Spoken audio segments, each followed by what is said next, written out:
보이지 않는 자는 누구인가? 누가 보이지 않나?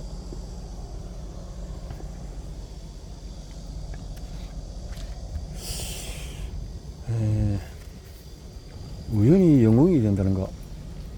제임스 쿡은 조지 앤슨과 다르게 선원들을 단 한 명도 죽게 하지 않고 세계를 일주한 덕분에 수많은 문헌에서 계일병을 정복한 인물로 인정받는다. 부하들의 건강을 지키고 영국 선원의 삶을 향상했다는 측면에서 쿡의 공로의 인정을 받을 만하지만 사실 그는 계일병 예방 활동을 뒷전으로 미뤘다. 쿡은 1728년에 영국 요크셔의 농가에서 태어났다. 바다에 매료된 그는 17세에 상선에서 견습 선원으로 일했다. 상선에서 진급한 뒤에 1755년에 영국 해군에 입대했다. 토지 측량과 천문학을 독학하고 북아메리카 세인트 로렌스 강과 뉴펀들랜드의 지도를 그렸다.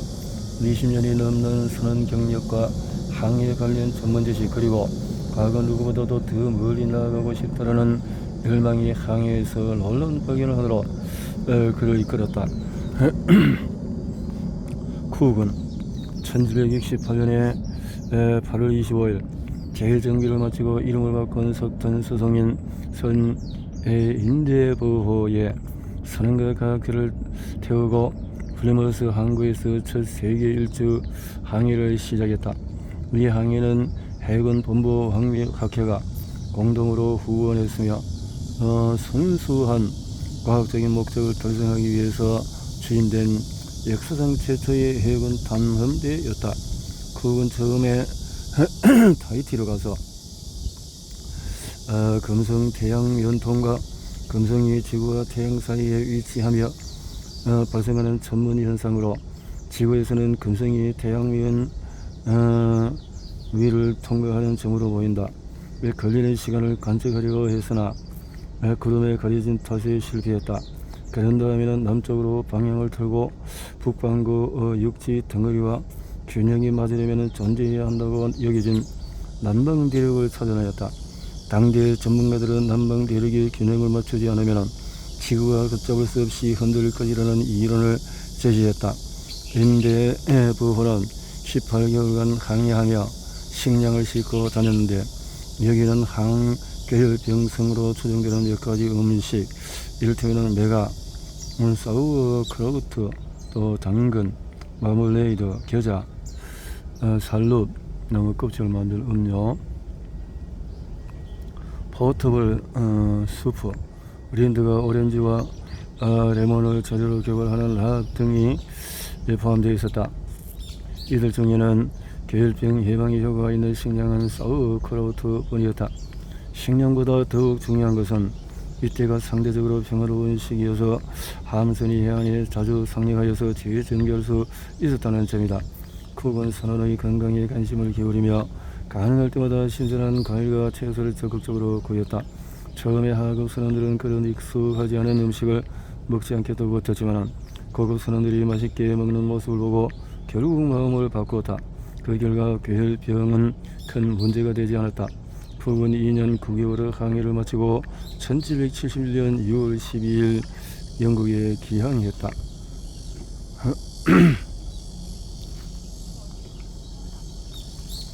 영국에 귀향했다.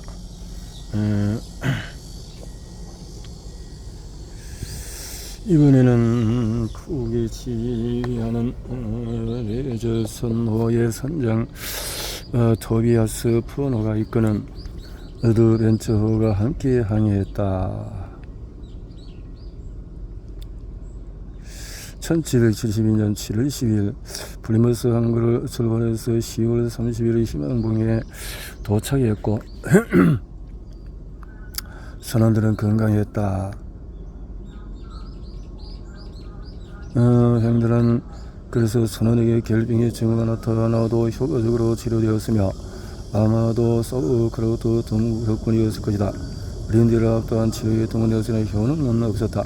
117일간 항해한 뒤에 레졸루션호는 뉴질랜드에 상륙했으나 어드벤처호는 짙은 안개 탓에 상륙하지 못했다. 또 함선은 4월 7일 뉴질랜드 십코브에서 만났다. 과거의 몇몇 탐험대와 마찬가지로 이들은 무심결에 실험을 수행했다.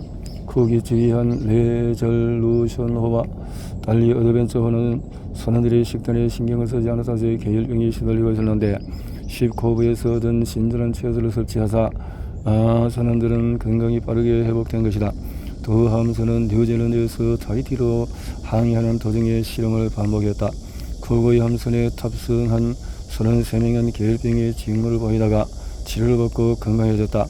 이와 대조적으로 퍼노의 30명은 계열병에 걸린 상태로 타히티에 도착했다. 퍼노는 선원에게 신선한 채소 과일을 제공하지 않았으며 경험에서 아무런 교훈을 얻지 못한 것이 분명했다. 거기 남방 대륙을 찾는 동안에 어드벤처호는 영국으로 귀향했다. 그건 남방 대륙의 허구임을 증명할 수 있을 만큼 충분히 남극해를 탐험했다. 그런 동안에 기회가 될 때마다 회원의 상류가 있어 선원에게 신선한 채소 과일을 공급했다. 몇몇 정박지에서는 가뭄비나 물을 우린 차도 마시게 했다. 결과적으로 계열병은 레졸루션호에서 심각한 문제를 일으키지 않았다. 그건 1775년 7월 30일 영국에 도착했다. 그는 계열병을 관측 보고한 공로를 인정받아 왕립 학회로부터 상을 받았으며 이 지금까지 바다에서 쓰였던 계열병 예방 약종에서 가장 효과가 좋다라고 기록을 했다. 그러면서도 메가즙이 계열병을 예방하긴 하지만 항해하는 중에서 메가즙으로 계열병을 치료한다는 의견에는 전적으로 동의하지 않는다라는 단선을 달았다. 실제로 메가즙은 계열병 치료에 효과가 없다. 그건 레몬즙보다 훨씬 저렴하다는 여러 메가즙을 선호하는 해군 본부의 비위를 맞추고 있었는지도 모른다. 그건 1776년에 북서 항로를 찾기 위해서 세 번째 항해에 나섰다가 1779년 하와이 원주민에게 살해당했다.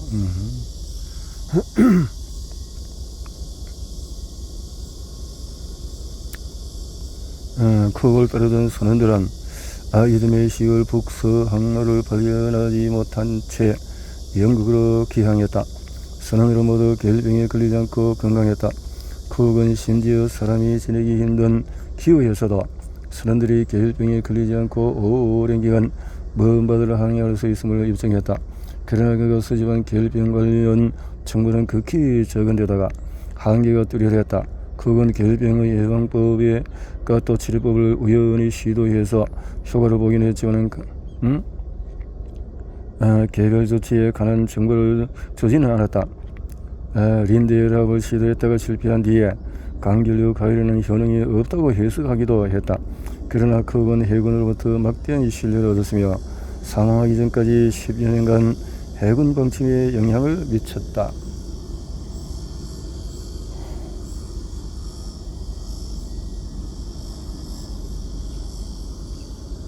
죽음을 응시한 군의관 제임스 쿡 선장이 유명하긴 하지만 길버트 브레인 또한 영국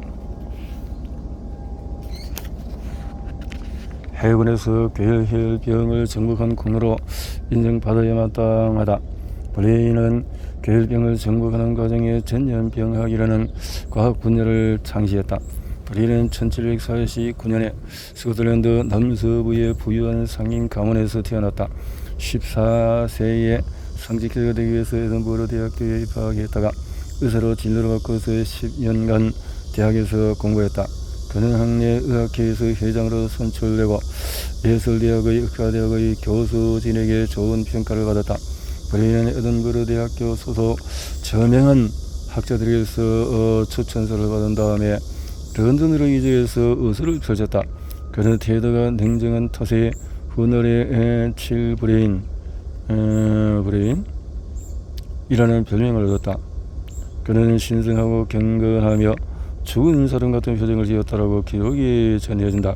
그럼에도 브레인은 이름난 의사 윌리엄 헌트의 소개로 런던 서위에 진입한 뒤에 성공적으로 진료소를 열었다.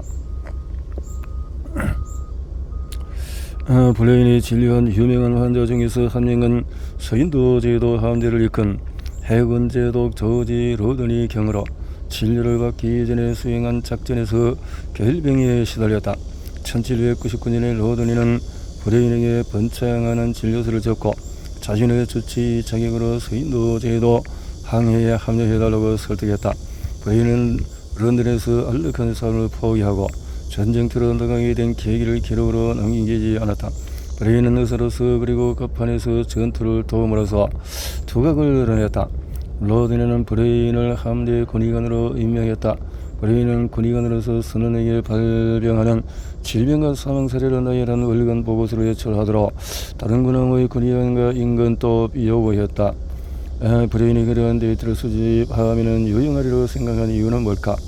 이전까지는 아무도 그와 같은 일을 본 적이 없었고 이러한 통찰은 전염병학의 토대이다. 브레인은 1781년에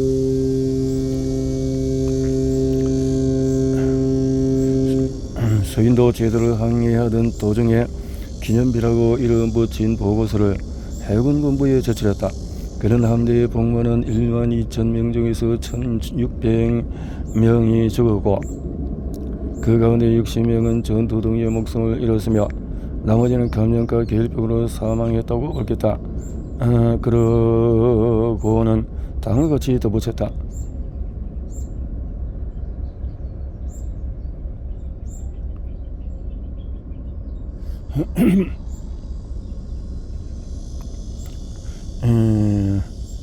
계일병은 선원에게 발병하는 주요 질병 중의 하나로 채소, 과일, 오렌지, 레몬으로 완벽히 예방하고 치료할 수 있다. 이 같은 식품은 여러 섬에서 얻은 다음에 한 척 이상의 소형 함선을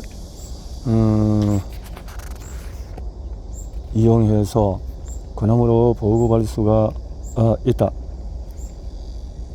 채소 및 과일 보급은 인도적인 차원뿐 아니라 해군 전력 차원에서 추진하기를 권장한다. 오렌지 또는 레몬 50개는 선원의 건강과 생명까지 구할 수 있는 만큼 함대에 소속된 선원 한 명으로 간주할 수 있다. 브레인의 견해에 응하여 해군 본부는 선원의 건강을 담당하는 의사위원회의인 선원 부상자 지원실에 의견을 제시해달라고 요청을 했다. 선원 부상자 지원실은 제임스 쿡이 린드의 랍을 활용했던 경험을 인용하며 신선한 과일과 채소보다는 메가즙과 더 사우크라우트가 훨씬 효과적이라고 조언했다. 해군 본부는 의사위원회의 조언을 받아들이고 브레인의 견해는 무시했다. 이는 전문가 의견만으로 도출된 조언을 받아들일 때에는 주의해야 한다는 교훈을 또 남겼다. 하지만 브레인은 변함없이 선원 건강에 관심을 기울이며 관료주의에 굴복하지 않았다. 그 대신 잠시 휴식기를 보내면서 생각을 정리했다. 무수한 사실들을 비교하기. 브레인은 해군 복무를 마친 뒤에 의사로 일하기 위해서 런던으로 돌아왔다. 그리고 서인도 제도에서 겪은 일을 기록해서 1789년 저서를 발표했다.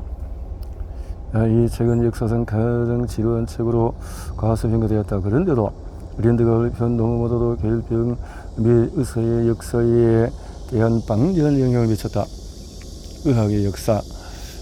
브레인도 린드와 마찬가지로 스코틀랜드 경제의 영향을 크게 받았으나 린드와 다르게 기존 이론에 얽매이지 않았다.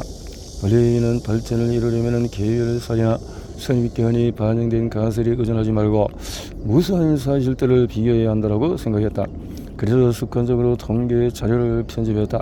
그의 저서는 3분의 1 이상의 서인도 제도에서 수입한 데이터로 구성된 표가 차지한다. 월별 및 함선별 선원 건강 통계와 통계 자료를 분석하는 따분한 설명글이 책을 읽기 지루하게 만든다.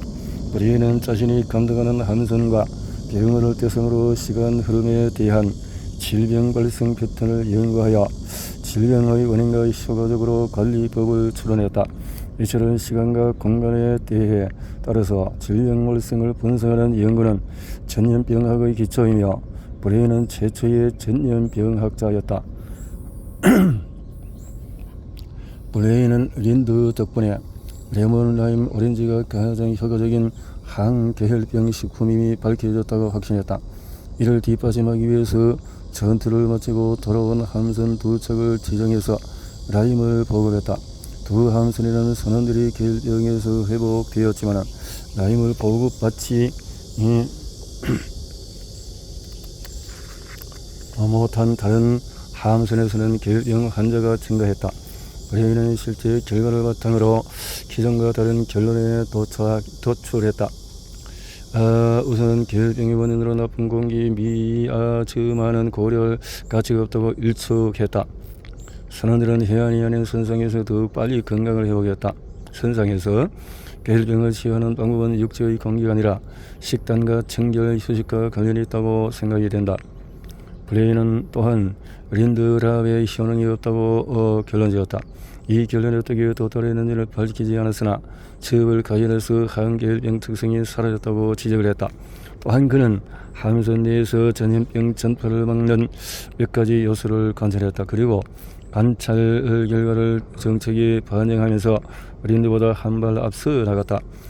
브레인은 당시 병원이 감염의 인큐베이터라는 이유로 계혈병에 걸린 선원을 함선에 머무르게 하면서 치료했다.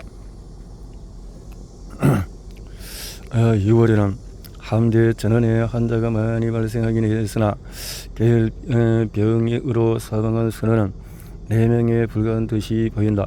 반면에 병원 기록에 따르면 함선보다 병원에서 계혈병 환자의 사망률이 높다. 이는 다른 질병, 특히 이절과 같은 감염병과 무절제한 생활 습관의 결과이다. 육지에 상륙한 수많은 선원이 탈주한다는 점에서 함선 내 치료는 더더욱 바람직하다. 이 방식은 또한 정부에서 재정부담을 덜어주는 데 치료비가 또 병원과 비교해서 4분의 1도 되지 않기 때문이다. 브레인은 18세기의 의료 환경을 고려해서 질병치료법이 아닌 예방법에 초점을 맞추었다. 질병 예방은 치료법만큼이나 주목할 가치가 있다. 질병은 치료 도중의 실수가 뒤따르기 마련이고 최고의 의술로 관리해도 고통이 소방되며 몇몇 환자는 죽음을 맞이하기 때문이다. 질병 예방은 또한 질병 치료보다도 인간의 통제하에 있다.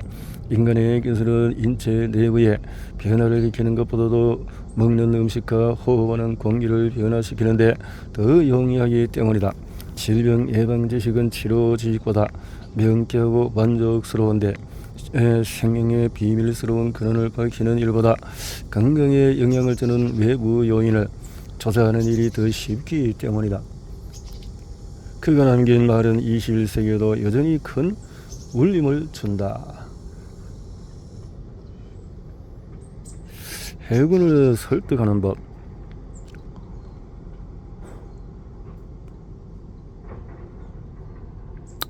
1781년에 해군 본부가 블레인이 제출한 보고서를 묵살했지만 결국 블레인은 승리했다.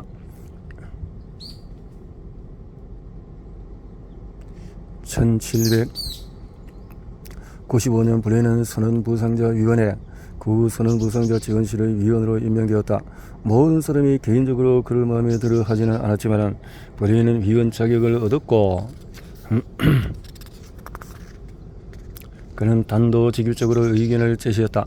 선언질병에 대한 관찰 보고에서는 선언질병의 책임을 장교와 해군 본부에 돌리기도 했다.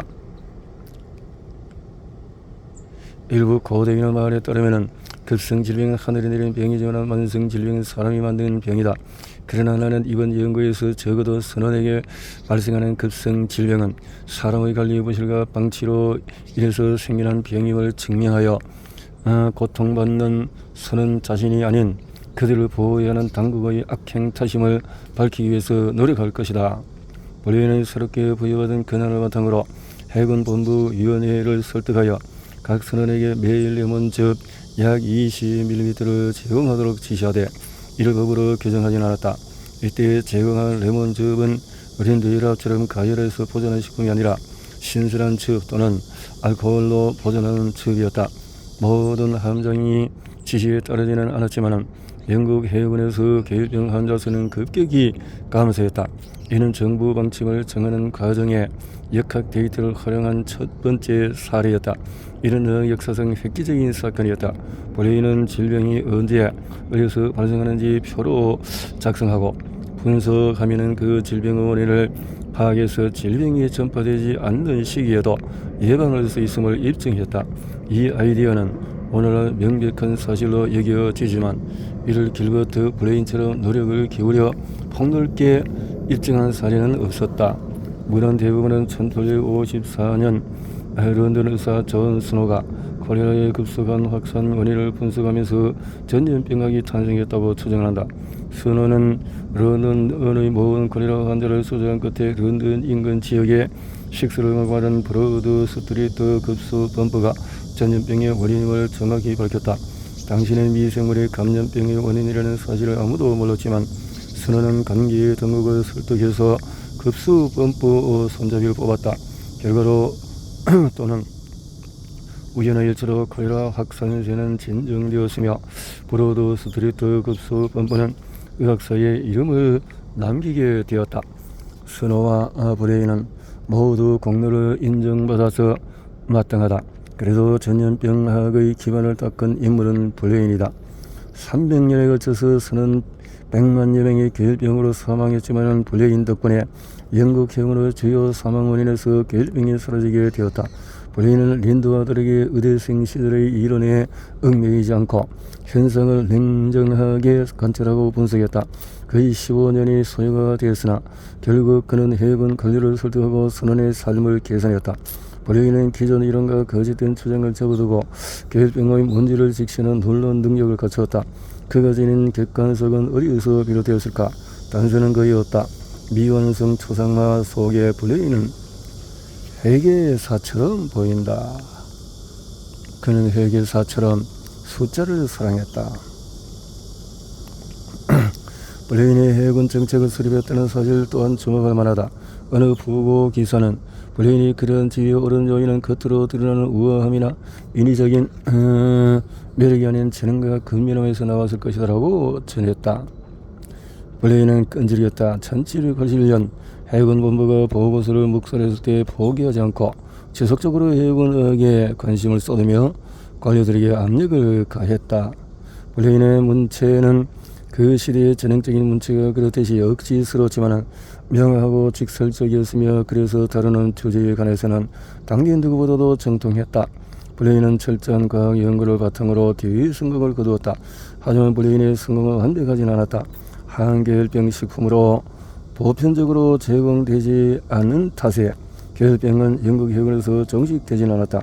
계열병이 완전히 사라지려면 선원들이 가감한 행동을 펼치며 해군본부 위원회에 결정적인 압박을 가해야 했다. 어느 날 갑자기 배로 끌려가다 조지 3세가 집권한 1760년부터 1820년까지는 거의 끊임없이 전쟁이 이어졌다. 영국은 여러 전선에서 전쟁을 벌였다.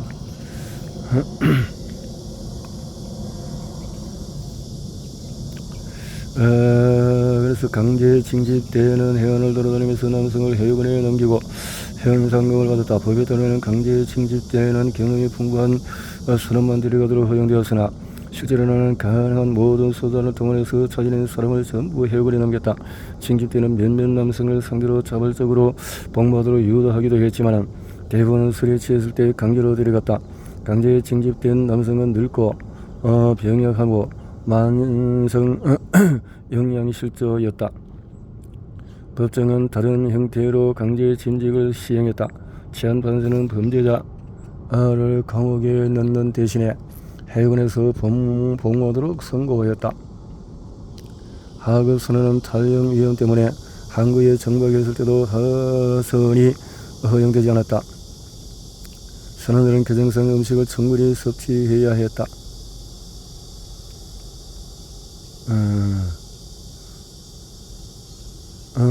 식단은 비타민이 부족하지만 고된 육체 노동에 필요한 일량을 충분히 제공하고 영국 조지 시대에도 식량이 이렇게 해서 선원들이 품은 가장 큰 불만은 봉급이었다.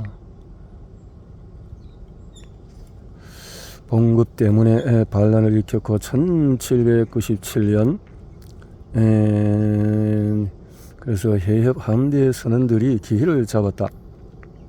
명령을 거부한 이들의 최후 대형 군함 16척과 작은 함선 20여 척으로 구성된 해협 함대는 항해를 시작하고 한 달이 지난 시점인 1797년 3월 말에 영국 남부 해안의 포츠머스 화이트 섬 사이의 좁은 해역인 솔렌트로 왔다. 이들이 여기 온 목적은 함선 수료 식량 보급이었다. 영국은 프랑스와 네덜란드 함대가 언젠가 공격에 오리라고 예상하고 경계하는 중이었다. 해역은 특히 해협 함대는 방어를 위한 만번의 준비 태세를 거쳐야 했다. 해협 함대는 포츠머스 앞바다에 부활절 일요일 해서 이만 우리 청원인들은 해군 본부에서 하급 선언의 불만사항을 고려하기를 요청하며 다음과 같은 내용을 전한다. 행령을 하지 마라. 등등등등. 무슨 내용이냐 하면은 이래서 불만사항들 첫째, 선언 식량은 무게 1파운드를 16온스로 상향해라. 그리고 이 식량을 제대로 못 줬구나. 둘째, 우리 청원인들은 함선이 영국령 항구에 머무는 동안에 곡물 가루가 식사로 제공되지 않도록 해군 본부가 감독하기를 요청한다. 항구에서 가장 풍족한 채소가 식단에 충분히 포함되어야 한다. 그리고 셋째, 함선에 있는 환자의 상태를 진지하게 살펴보고 환자를 세심하게 돌보며 그렇게 하라. 횡령하지 마라. 필수품은 이와 같은 요구사항으로 항구의 상륙허가 승인, 근무 중에서 부상자에게 급여 지급, 가혹 행위를 저지른 고급 선원 해고 등이 있었다. 해군 고위층은 처음에 이러한 요구를 무시하고 해결하기를 완강히 거부하며 추동자에게 반란죄의 혐의로 사형을 선고하겠다고 위협했다. 선원들은 동의하지 않았다. 한 달 뒤에 적군의 침략이 예상되며 의회가 불안에 휩싸이자 해군 본부는 선원들의 불만을 해결할 수밖에 없었고 조지 3세는 반란자들을 사면했다. 반란은 다른 함선으로 번져갔으나 해협 함대처럼 성공하지는 못했다. 반란 참가 중에서 상당수가 처형되거나 호주로 처방당했다. 뉴사우스 웨일즈로 제수로 실어나는 함선의 궤병이 유행하면서 많은 선원에게 호주 유배는 사형 선고와 마찬가지였다.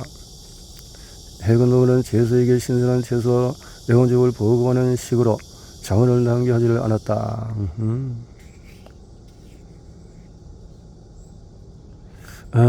스피드 헤드 반란은 해협 함대에서만 성공했지만 결국 영국 해군에 폭넓게 영향을 미쳤다. 하급 선원은 봉급이 인상되고 또 항구에 정박하는 동안에 또 육지에 갈 수가 있었고 고급 선원은 가혹 행위를 자행한 기록이 쓰이는 해고를 당했고 전반적으로 전문성이 형성되었다. 해군 본부는 함선 내부에 이렇게 해서 신선한 채소도 추가가 되었다. 길버트 블레인과 하급 선원은 승리를 했다. 계일병은 반세기가 넘는 시간 동안에 영국 해군에서 사실상 자치를 감췄다.